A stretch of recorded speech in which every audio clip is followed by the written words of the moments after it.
Hello all, welcome back to my channel. Me Ashwini. And ఈరోజు మనము గ్రేవీగా mutton curry ఎలా చేసుకోవాలో చూసుకుందాము. ఎందుకంటే కర్రీస్ ఫ్రైస్ అనేవి ఈజీగా వచ్చేస్తాయి, బట్ గ్రేవీ రావడం అనేది కొంచెం కష్టం అనమాట. సో అందుకనే గ్రేవీ ఎలా చేసుకోవాలో ఏంటి అనేది చూసుకుందాం. ఫస్ట్ మటన్ని మంచిగా క్లీన్ చేసుకున్నాక దానిలో ఉప్పు, పసుపు, అల్లం వెల్లుల్లి పేస్ట్ వేసి 3 బాగా కలిసేంత వరకు మనం మొత్తం తిప్పేసుకొని, తర్వాత దానిలో కొంచెం వాటర్ పోసేసుకొని ఒక 5 to 6 విజిల్స్ వచ్చేంత వరకు మనము స్టవ్ మీద పెట్టేసుకోవాలి.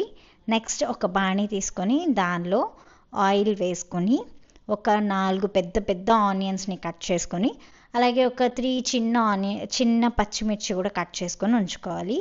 ఆ వేడి అయిన ఆయిల్లో పుదీనాను వేసుకున్నాక తర్వాత మనము పచ్చిమిర్చి ఉంది కదా, ఆ పచ్చిమిర్చి కూడా వేసేసుకోవాలి. అది మంచిగా ఫ్రై అయిన తర్వాత మనం కట్ చేసుకున్న ఆనియన్స్ ఉన్నాయి కదా, అవి కూడా వేసుకొని లైట్ బ్రౌన్ కలర్ వచ్చేంత వరకు దాన్ని ఫ్రై చేసుకోవాలన్నమాట. ఫ్రై చేసుకున్న తర్వాత మనం ఉడకబెట్టుకున్నాం కదా మటన్ లేతగా ఉంది అనుకుంటే తక్కువ విజిల్స్ పెట్టుకోండి. లేదు చాలా ఎక్కువ ముదురుగా ఉంది అనుకుంటే కనుక కొంచెం ఎక్కువ విజిల్స్ పెట్టుకోండి. అంటే ఒక 10-11 అలా పెట్టుకోండి.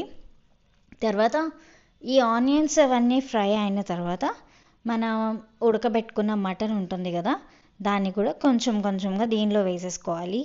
వేసేసుకున్న తర్వాత మంచిగా మొత్తం కూడా కలుపుకోవాలి. కలుపుకున్న తర్వాత మీకు ఏమవుతుందంటే ఈ మధ్యలో మనం ఒక చిన్న గ్రేవీ రావడానికి మిక్సీకి కొంచెం పట్టుకోవాల్సింది ఉంది. అదేంటంటే గసగసాలు, అలాగే జీడిపప్పు, కొంచెం వాటర్, ఈ 3 వేసుకొని మంచిగా మిక్సీ పట్టుకోండి. లేదు ఇవేమీ లేవు అనుకుంటే కనుక వాటర్ మిలన్ సీడ్స్ ఉంటాయి కదా, అవి కూడా మిక్సీ పట్టుకోవచ్చు. దీని బదులు అది అంతే. అండ్ ఇలాగా వేసుకున్న తర్వాత దీనిలో కొంచెం అల్లం వెల్లుల్లి పేస్ట్ వేసుకొని, సాల్ట్ కూడా వేసుకొని మంచిగా కలిపేసుకోవాలి. అండ్ తర్వాత దీనిలో కొంచెం కారము, అలాగే ధనియాల పొడి, కొంచెం జీలకర్ర పొడి వేసుకోవాలి.